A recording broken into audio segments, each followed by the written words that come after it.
He came back 5 years after shattering her world, begging for a second chance. She had rebuilt her life from the ashes of his betrayal, finding a strength she never knew she possessed. Everyone expected tears, anger, or maybe even a reluctant reconciliation. But what she did next wasn't just unexpected. It was a move so calculated, so powerful. It left everyone, especially her ex-husband, utterly speechless. This isn't just a story about heartbreak. It's a story about the quiet, devastating power of a woman who refused to be a victim any longer. Prepare to be stunned.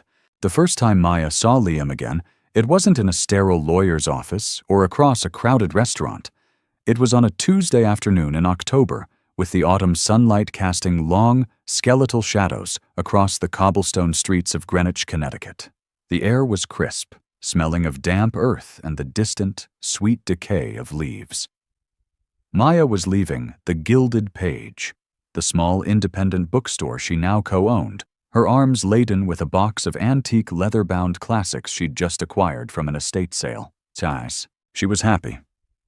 Or more accurately, she was content.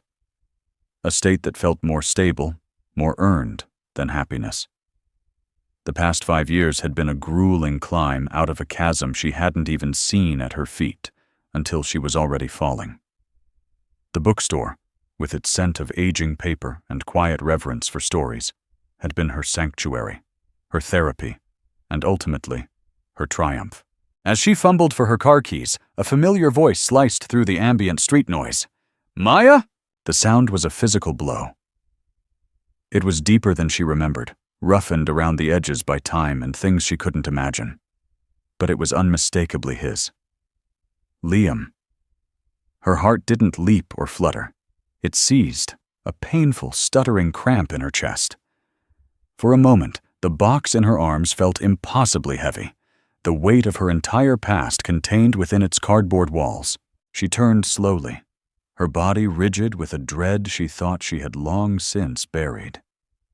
There he stood, leaning against the wrought iron fence of a brownstone across the street. He looked different. The boyish charm that had once captivated her, the easy, confident smile that had graced the society pages, had been replaced by something more weathered. He was thinner, his expensive suit looking a size too big for his frame. There were fine lines around his eyes that hadn't been there before, and his dark hair was shorter, more severe. But the eyes were the same. That intense, unnerving shade of blue that could make you feel like you were the only person in the world. "Liam," she said. Her voice was flat, devoid of the torrent of emotions crashing within her. It was a stranger's voice. He pushed himself off the fence and crossed the street, his steps hesitant. He stopped a few feet away, creating a no-man's land between them. I wasn't sure it was you. You look great, Maya." Really. It was the kind of compliment he used to throw at her like a bone, meant to soothe or distract. It used to work. Now, it was just noise. She looked down at her simple navy blue dress and practical flats. She wasn't the woman he had left.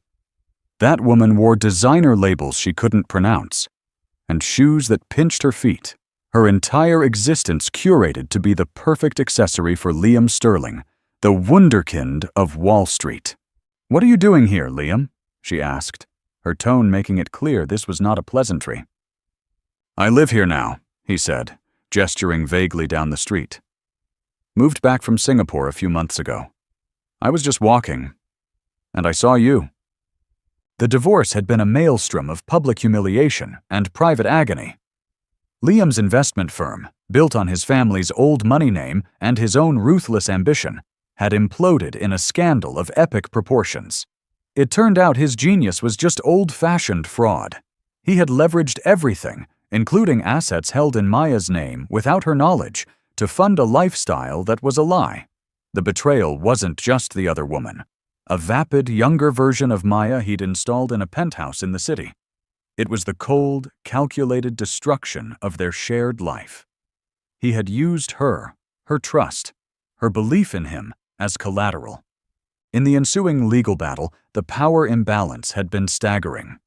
Liam's family, the formidable Sterlings, had closed ranks.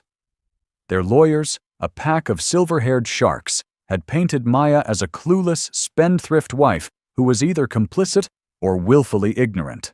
They had systematically dismantled her, stripping her of her dignity along with her assets. She had walked away with a fraction of what she was owed, a settlement designed to silence her, not to provide for her. She had been left with nothing but the smoldering ruins of her life, and a name now synonymous with scandal. She had crawled her way back, moving out of the city, severing ties with the hollow friends who had vanished at the first sign of trouble.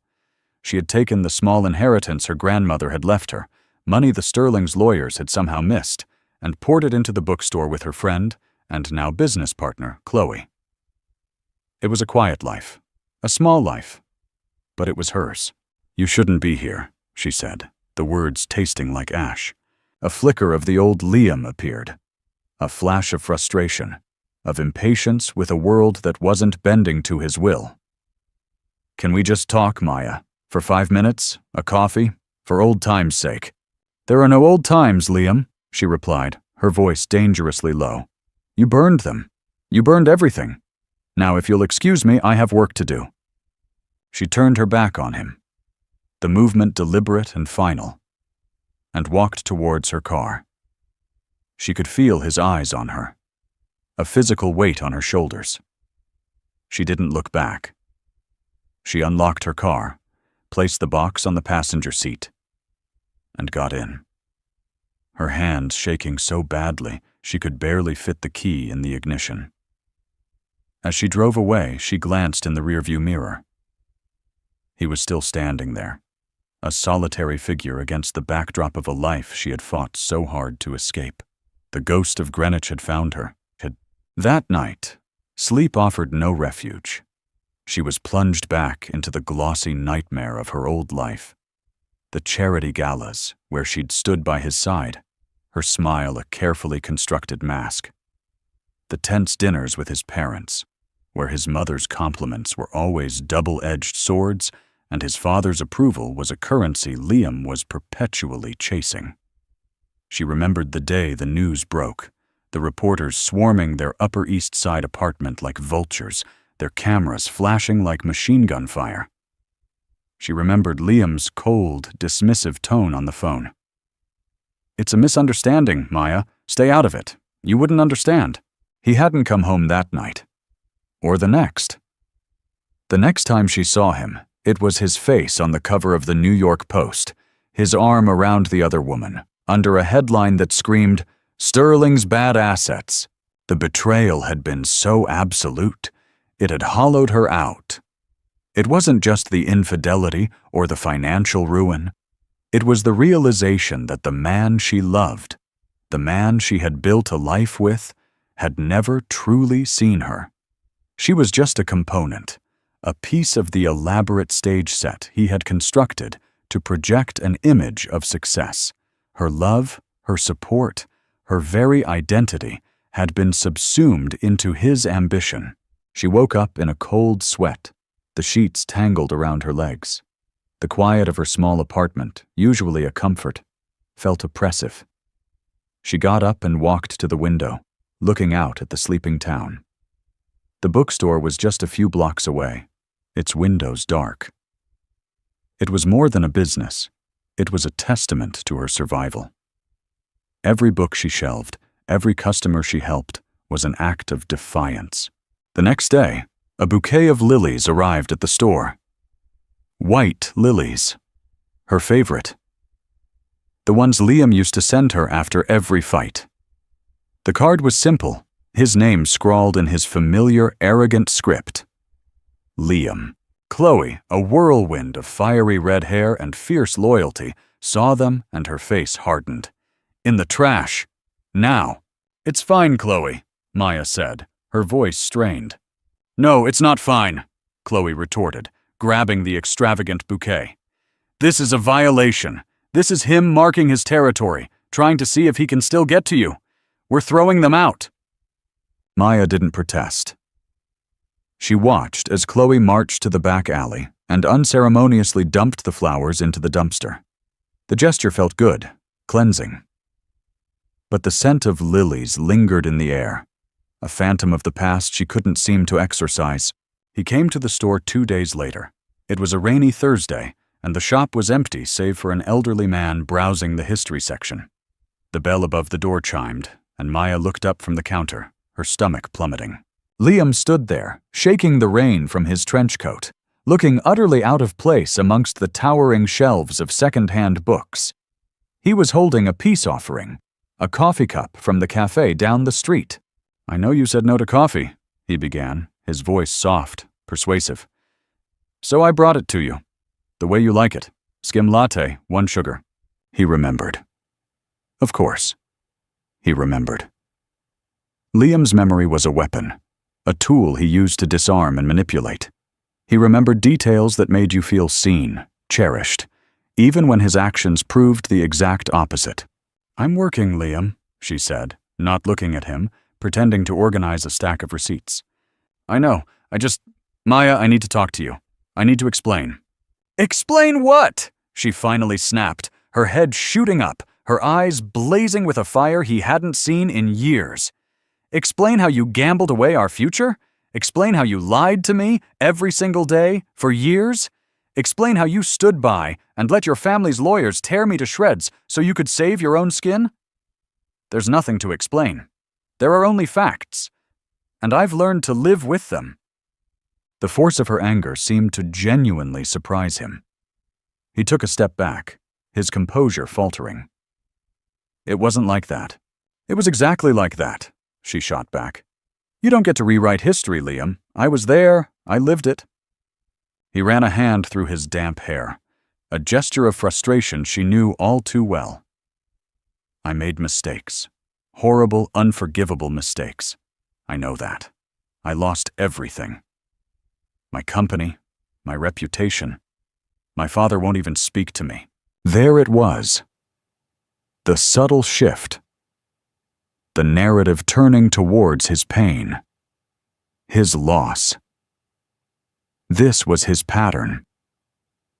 He would confess to a sin, only to pivot and frame himself as the true victim.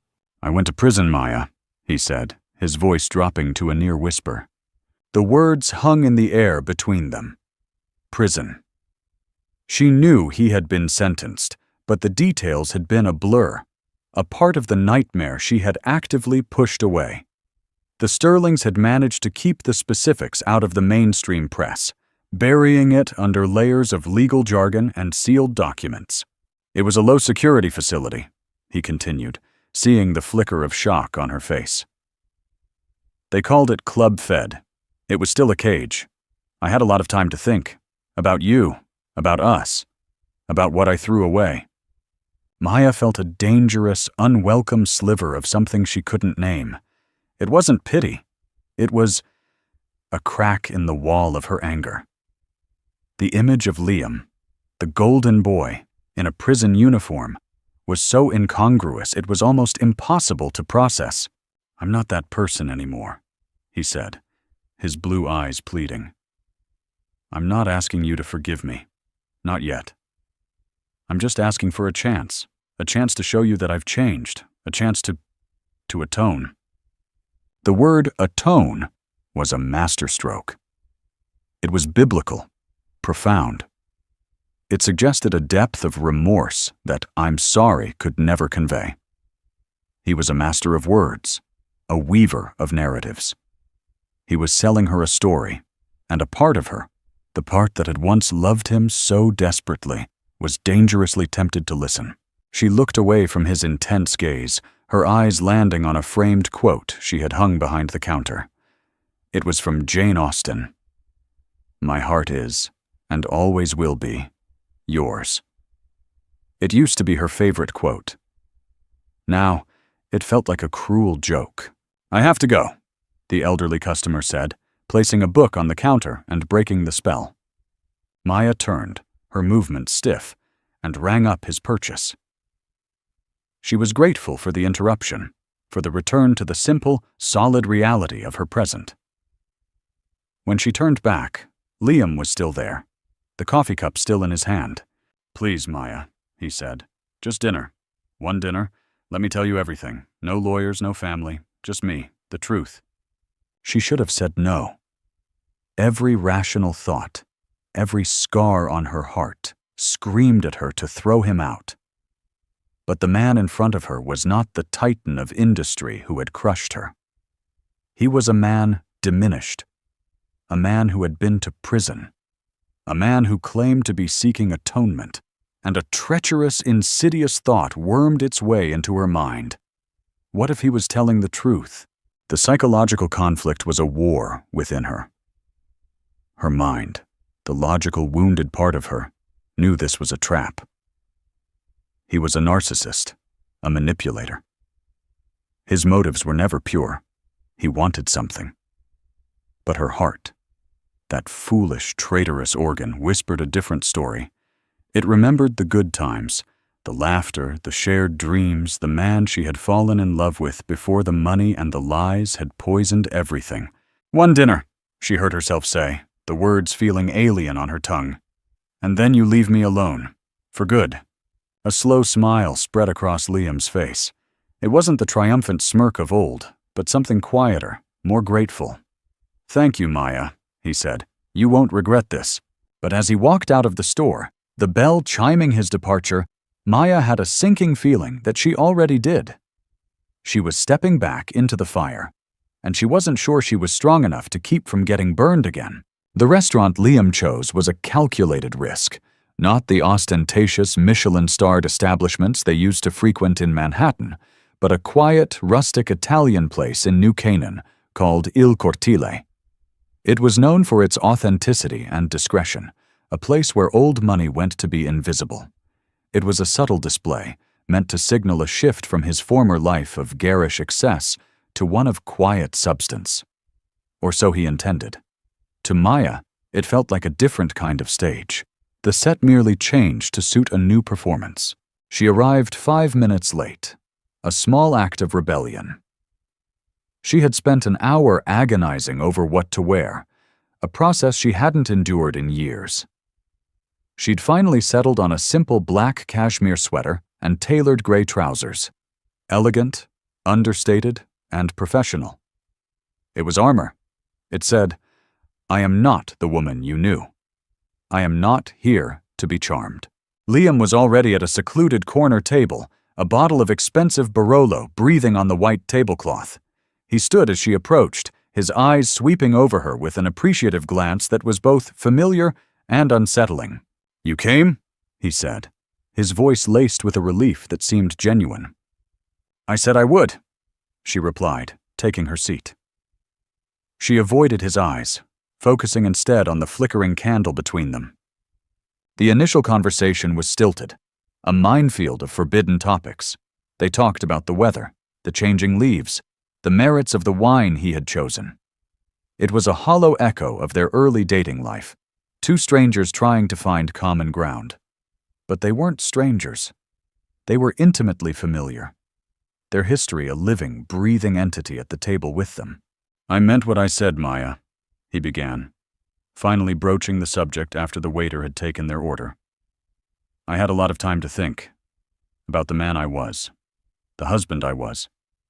He started to talk, and Maya listened, her guard firmly in place. He painted a picture of a man driven by a deep-seated insecurity, a desperate need to live up to the towering legacy of his father. A man who had never offered a word of praise. He spoke of the relentless pressure of Wall Street, the intoxicating culture of risk, and how he had started to believe his own hype. "I built a house of cards," he said, swirling the wine in his glass, "and I decorated it with our life. I was so obsessed with the appearance of success, I didn't realize the foundation was rotten. The fraud, it started small. A white lie to an investor, a tweaked number on a quarterly report, but it snowballed, and I was too arrogant, too proud to admit I was in over my head." He didn't make excuses, not directly. But the narrative he was weaving was one of a tragic hero, a flawed man brought down by his own hubris, not a malicious criminal who had knowingly destroyed lives. He was testing the waters, seeing if this version of the story would float. "And what about Amelia?" Maya asked, her voice quiet but firm. The name of the other woman felt like a shard of glass on her tongue. Liam flinched. He put his glass down and looked at her directly, his blue eyes holding a carefully crafted expression of shame. "She was a symptom," he said. "A distraction. A part of the lie. When everything was falling apart, she was easy. She didn't ask questions. She didn't see the cracks. She just saw the money, the lifestyle. It meant nothing, Maya. It was the most meaningless part of the whole ugly mess. It was a classic textbook answer. Belittle the affair, frame it as a meaningless mistake, and in doing so, minimize the pain it caused. The old Maya would have clung to those words, desperate to believe that she was the one who had truly mattered. The new Maya heard the calculation behind them. "It didn't feel meaningless to me," she said, her gaze unwavering. "It felt like the final, definitive proof that nothing we had was real." He reached across the table, his hand hovering over hers, before he seemed to think better of it, and drew it back. "I know. And I will spend the rest of my life regretting that. I broke your trust. I broke everything." He then guided the conversation to his time in prison. He spoke of the humiliation, the loss of control, the endless, monotonous days. He described sharing a cell with a disgraced politician, of mopping floors and reading philosophy, of slowly coming to terms with the magnitude of his failures. "You lose everything in a place like that," he said, his voice raw. "Your name, your pride. All you have is time. Time to look at the wreckage you've made, and every single day I saw your face. I saw what I had lost. Not the money, not the company. You." It was a powerful performance. He was vulnerable, remorseful, broken. A hidden motive began to surface in Maya's mind, something more complex than simply wanting her back. He spoke of atonement, but what did that really mean? For Liam, every action had a purpose, a desired outcome. This display of contrition was an investment. But what was the expected return? As the main courses arrived, a subtle shift occurred. Having laid the groundwork of his remorse, Liam began to probe, gently at first, into her life. "This bookstore," he said. "Chloe told me about it when I called her." Maya stiffened. "You called Chloe?" "Just to find out where you were," he said quickly, defensively. "I was worried. After everything, I just needed to know you were okay." She wasn't exactly friendly. "Chloe is loyal," Maya said, a protective edge to her voice. "I can see that," he nodded. "She said you poured everything into it, that it's been a success." "It's a small business. We pay the bills," Maya said, downplaying it. She felt a fierce need to protect her store, her sanctuary, from his contaminating influence. It was the one thing in her life that was entirely separate from him. "I'd like to see it sometime," he said. "I don't think that's a good idea." "Why not?" he pressed, a flicker of the old entitlement in his tone. "Maya, I want to understand your life now, the life you've built. I want to be a part of it, if you'll let me." "A part of it?" she asked, incredulous. "Liam, you don't seem to understand.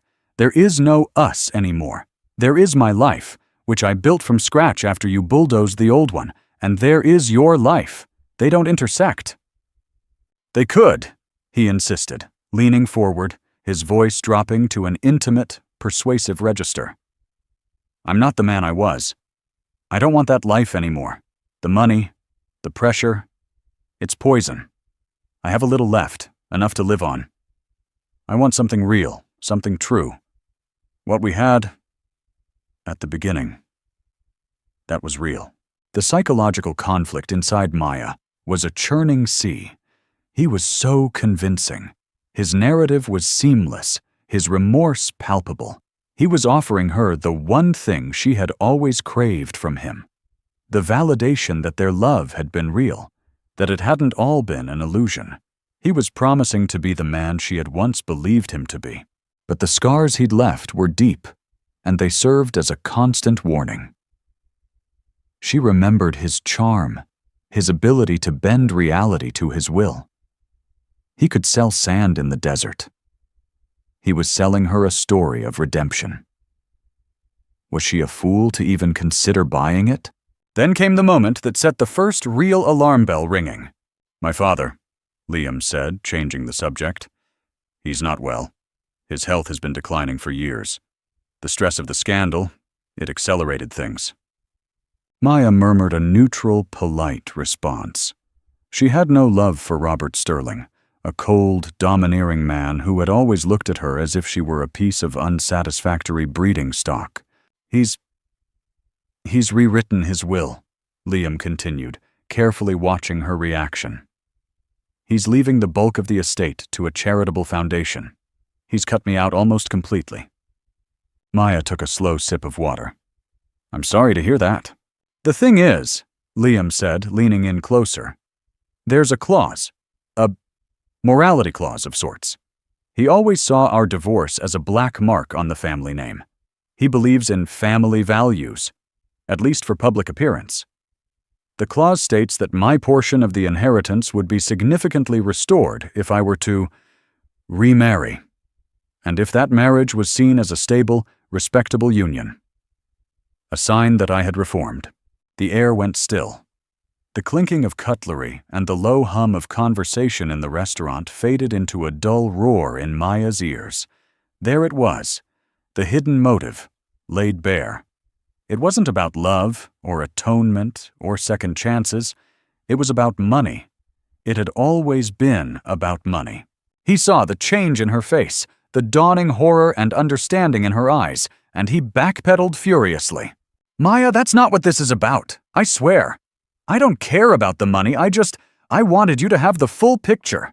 I wanted to be completely honest with you about everything." "Honest," she whispered, the word tasting like poison. "You sit here and spin this elaborate tale of redemption, of prison epiphanies, and lost love. You talk about atonement. But you buried the lead, didn't you, Liam? You need a wife, a respectable, stable wife to unlock your trust fund." "It's not like that," he insisted, his voice rising, drawing a glance from a nearby table. "My feelings for you are separate from that. Coming back to you. Wanting you. That's real. The other thing is just a complication." "A complication?" She laughed, a bitter, humorless sound. "No, it's the entire plot. I was your accessory in the first act, and you want to recast me in the sequel. The reformed man and his forgiving wife. It's perfect. The Sterling family name restored. Your inheritance secured. And what do I get? A front row seat to your next performance?" She stood up, her chair scraping harshly against the floor. Her hands were shaking, but this time it was with rage, not fear. "I knew this was a mistake," she said, her voice trembling with fury. "I knew it, but I let a foolish, sentimental part of me hope that you were capable of genuine change. But you're not. You haven't changed at all. You've just rewritten the script." She threw her napkin onto the table. "Thank you for the dinner, Liam. It was illuminating. You've answered all my questions." "Maya, wait," he pleaded, standing as well. "Please don't go. We can talk about this." But she was already walking away, her head held high, her back ramrod straight. She didn't look back. She walked out of the restaurant and into the cool night air, gasping for breath as if she had been underwater for hours. The feeling of betrayal was so intense, so familiar. It was suffocating. He hadn't wanted a second chance. He had wanted a transaction. He saw her not as the woman he had wronged, but as a solution to his financial problems. Her bookstore, her quiet life, her hard-won contentment. To him, these were not signs of her strength, but markers of her respectability. She was the perfect prop. As she drove home, the anger began to cool, replaced by a chilling clarity. The war within her was over. The sentimental, hopeful part of her had been silenced, executed by the brutal, undeniable truth. He hadn't just lied to her again. He had tried to architect a new lie, using the rubble of their past as its foundation. She had asked for one dinner. He had asked for a chance to atone. Instead, he had given her a motive. And as she pulled into her driveway, a new, cold thought began to form in her mind. A thought that was sharp and dangerous and utterly her own. He wanted a performance? Fine, she would give him one. But it wouldn't be the one he was expecting. The week after the disastrous dinner at Il Cortile was a study in silence. Liam did not call. He did not send flowers. He did not appear at the bookstore. It was a calculated absence, a classic Liam maneuver. He was giving her space, letting his bombshell proposal and his subsequent clumsy denial settle. He was counting on her anger to fade, to be replaced by the lonely, pragmatic calculus of a woman in her late 30s. He believed that, in the quiet of her own mind, she would begin to see the logic of his proposition. He was, as always, wrong. Maya's anger did not fade. It crystallized. It transformed from a hot, chaotic rage into a cold, focused resolve. The dinner had been a gift. It had stripped away the last vestiges of her nostalgia and naivete. She saw Liam not as the ghost of a love lost, but as a predator who had returned to a familiar hunting ground. The psychological conflict that had torn at her was gone. The war was over, and a new, chillingly clear strategy was emerging from the smoke. Her emotional shift was not sudden. It was a slow, deliberate turning, like a massive ship changing course in a calm sea. She started sleeping through the night again. The nightmares receded, replaced by a quiet determination. At the bookstore, she was more present, more engaged. Chloe noticed the change immediately. "You're different," she said one afternoon, as they were unpacking a new shipment of paperbacks. "You seem solid." "I am," Maya replied, slitting open a box with a decisive flick of her wrist. "He showed me his hand, Chloe. All of it." "The inheritance thing?" Chloe's eyes narrowed. "I knew it. I knew he wanted something. So what are you going to do?" "I'm going to do what he taught me to do," Maya said, a faint, mirthless smile touching her lips. "I'm going to leverage my assets." Chloe stopped working and stared at her. "What does that mean?" "It means," Maya said, looking her friend directly in the eye, "that for 5 years, I've been defined by what he did to me. I was the victim, the wronged wife. Now I'm going to be defined by what I do next." The first step was research. Maya had spent years actively avoiding any news about the Sterlings, but now she dove in headfirst. She spent her evenings in the local library using their databases to access financial news archives and society pages. She pieced together the last 5 years of Liam's life. The prison sentence had been short, just under 2 years. His father, Robert Sterling, had indeed suffered a series of minor strokes, his public appearances becoming increasingly rare. She found articles detailing the Sterling family's quiet but significant philanthropic efforts. Their name now attached to hospital wings and university scholarships. A transparent attempt to launder their reputation. Most importantly, she found the will. Or rather, she found legal commentary on high-profile estate battles that referenced the Sterling Clause as a fascinating example of posthumous control. The experts confirmed it. Liam's inheritance was largely contingent upon a stable, reputable marriage. The word reputable was key. A quick marriage to a stranger wouldn't suffice. It had to be a union that signaled true reform. And what could be more reputable, more indicative of a changed man, than reuniting with the very woman he had so publicly wronged? She was his golden ticket. The knowledge was empowering. It was the ultimate power imbalance. But this time, it was skewed in her favor. He needed her. He didn't just want her. He needed her. Her next step was to call her divorce lawyer, a shrewd, no-nonsense woman named Evelyn Reed. Maya, Evelyn said, her voice warm with surprise. It's been a long time. I hope you're calling with good news. That depends on your definition of good, Evelyn, Maya said. I need to understand something. My settlement agreement. Is there a non-disclosure clause? There was a pause on the other end of the line. Yes, a very strict one. The Sterlings insisted on it.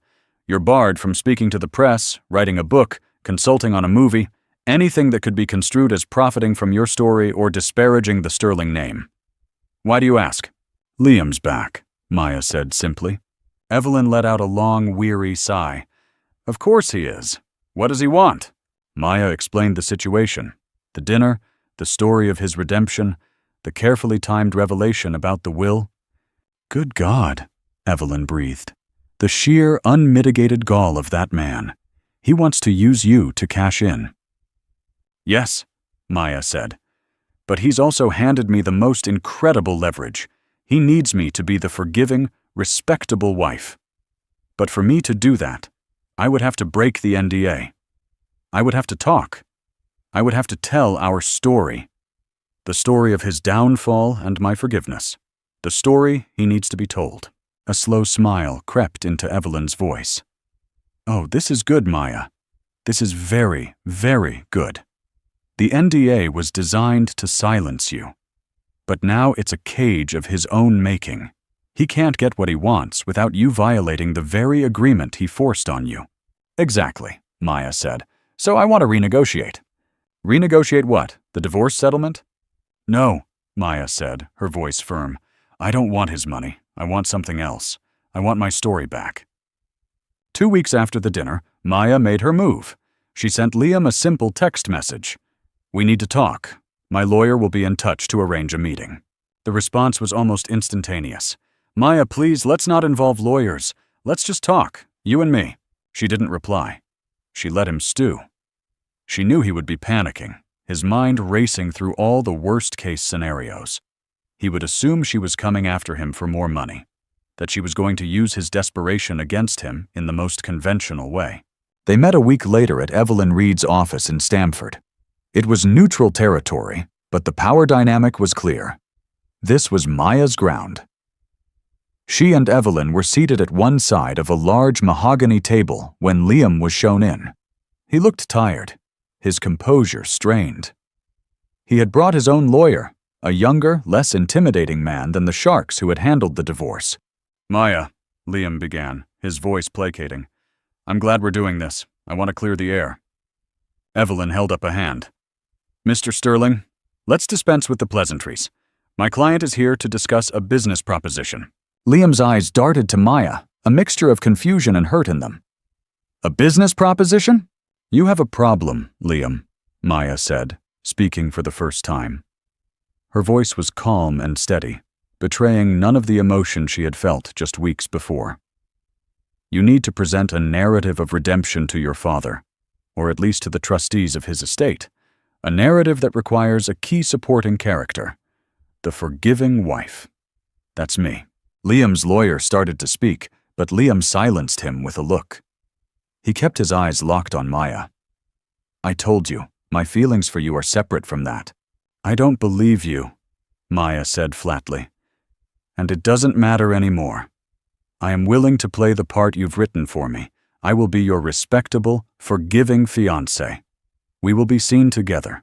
We will tell a carefully curated story to the right people. I will help you secure your inheritance. A wave of relief washed over Liam's face, so profound it was almost comical. He had won. It was that easy. Maya, Thank you. You don't know what this means. I haven't finished. She cut him off, her voice like ice. I have terms, conditions for my performance. The relief on his face curdled into suspicion. Terms? First, Maya said, sliding a document across the table. This is a new agreement. It supersedes the old NDA. It states that in exchange for my cooperation, the non-disclosure clause is rendered null and void upon your father's death and the successful execution of his will.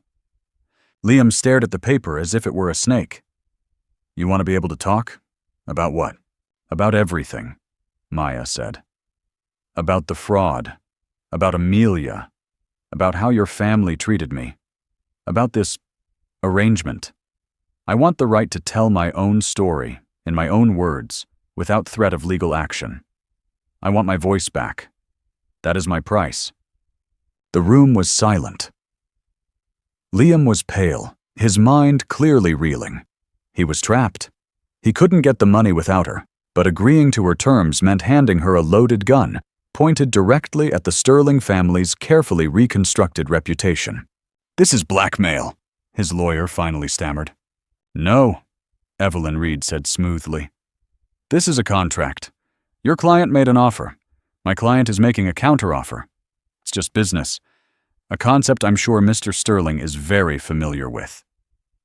"My second condition," Maya continued, relentless, "is financial, not for me. I don't want a penny of your blood money." She slid a second document across the table.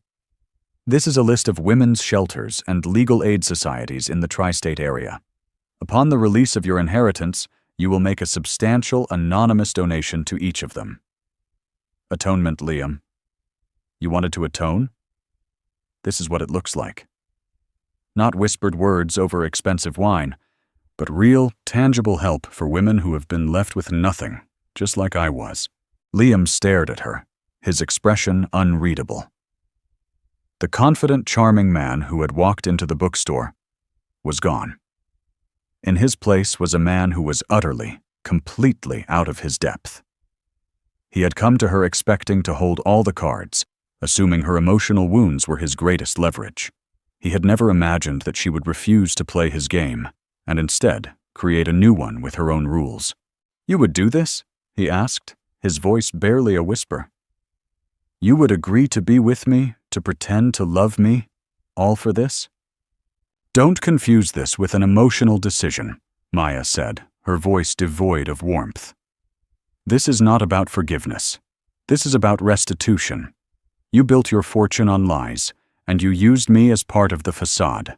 Now, you will use that same fortune to pay for the damage you caused, not just to me, but to the world. And I will use my freedom to ensure the truth is finally told. My truth." This was the twist he had never seen coming. He had anticipated tears, anger, recriminations. He had even anticipated a negotiation over money for her. But he had never anticipated this. He had never anticipated that she would want something as intangible and as dangerous as the truth. He had underestimated her. He had looked at the quiet bookseller and seen a victim.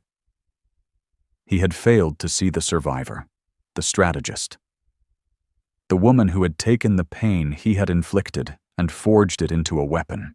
"You have 1 week to decide," Maya said, standing up. "Have your lawyer call Evelyn." She walked out of the room without a backward glance. The slow emotional shift was complete. She was no longer reacting to him. She was acting. She was in control. And for the first time in a very, very long time, she felt a glimmer of something that felt even better than contentment. It felt like power. Liam signed the agreement. He had no other choice. The alternative, losing the Sterling fortune and the status it conferred, was unthinkable. His capitulation marked the beginning of a strange and unsettling new chapter in their lives. The performance. Their first public appearance as a reunited couple was at a charity auction in Greenwich. It was an arena Maya knew well, but this time she walked into it as a different woman. She wore a stunning emerald green dress that was both elegant and bold. It was a color Liam had once told her was too much for her. Tonight, it felt like a declaration. Liam played his part, his hand resting possessively on the small of her back, his smile a perfect blend of pride and humility. He introduced her to his acquaintances, not as his ex-wife, but as Maya, my fiancée. He would then lean in and whisper, for the benefit of their audience, "I'm the luckiest man in the world. She's given me a second chance." Maya would smile, a serene, enigmatic expression she had practiced in the mirror. She would accept the surprised congratulations and the curious, assessing glances with a quiet grace that people mistook for forgiveness. But it wasn't forgiveness. It was focus. Every polite nod, every shared glance with Liam was a move on a chessboard only she could fully see. The psychological toll of the charade was immense. There were moments when the old dynamic threatened to resurface. During a drive to a dinner party, Liam reached over and touched her hand, his thumb stroking her skin. "It feels right, doesn't it?" he murmured. "Us, together again." For a fleeting second, a phantom limb of their past ached. The muscle memory of their marriage was strong. But Maya gently pulled her hand away. "The performance is going well, I agree," she said, her tone cool and businesslike, shattering the illusion. The look of hurt in his eyes was a small, bitter victory. The most difficult part was dealing with his family. A formal dinner was arranged at the Sterling mansion, a cold, imposing stone edifice that had always felt more like a museum than a home. Robert Sterling was there, a diminished figure in a wheelchair, his face slack from the strokes, but his eyes still sharp and critical. Liam's mother, Catherine, was as impeccably dressed and glacially polite as ever. "Maya," Catherine said, her lips barely moving. "We were so surprised to hear your news. It's a testament to your character, your capacity for forgiveness." The words were a compliment, but the tone suggested Maya was a fool. "I believe in second chances, Catherine," Maya replied smoothly, meeting the older woman's gaze without flinching, "and in the importance of family." Throughout the dinner, Liam recounted their story, a heavily edited version, of course. He spoke of his mistakes in vague, passive terms. He lauded Maya's strength and generosity of spirit. It was a nauseating performance, but Maya sat through it, a portrait of serene devotion. She was playing the long game. The climax of the evening came when Robert Sterling, his voice a hoarse rasp, addressed her directly. "You're a better woman than he deserves," the old man rasped, his eyes fixed on her. It was the closest he had ever come to paying her a compliment. "He's trying to be a better man," Maya replied. "I'm just trying to help him." As they were leaving, Liam cornered her in the grand, echoing foyer. "Thank you," he said, his voice thick with emotion. "Tonight. This meant everything. You were incredible." "I played my part," she said. "It's more than a part, Maya," he insisted, his eyes pleading. "Can't you see? This could be real. We could be real. Forget the agreement. Forget the money. What if we just started over?" It was his final, desperate gambit. He was trying to change the terms of their contract, to transform their business transaction back into a love story. He was trying to win, to reclaim control of the narrative. Maya looked at him, at this man who had shattered her life and was now trying to glue it back together with pretty words. She saw the desperation in his eyes, the fear of losing not just the money, but the power he had always taken for granted. And in that moment, she felt the last vestiges of her anger dissolve, replaced by a profound, weary pity. "It's too late for that, Liam," she said, her voice gentle for the first time. "You can't erase what you did. You can only atone for it. And that's what we're doing. Stick to the plan." Robert Sterling passed away 2 months later. The will was executed exactly as he had intended. The trustees, satisfied by the public spectacle of Liam and Maya's reunion, released the full inheritance. It was a staggering sum, an amount of money that felt abstract, unreal. The day the funds were transferred, Liam called Maya. "It's done," he said. "I know," she replied. "I've already spoken to Evelyn. The donations are being processed." There was a long pause. "So that's it then?" he asked, his voice small. "The show is over?" "The show is over," she confirmed. "And our agreement is complete. The NDA is void. You have your money. I have my voice. We're even." "Are we?" he asked. "It doesn't feel like it. It feels like I've lost."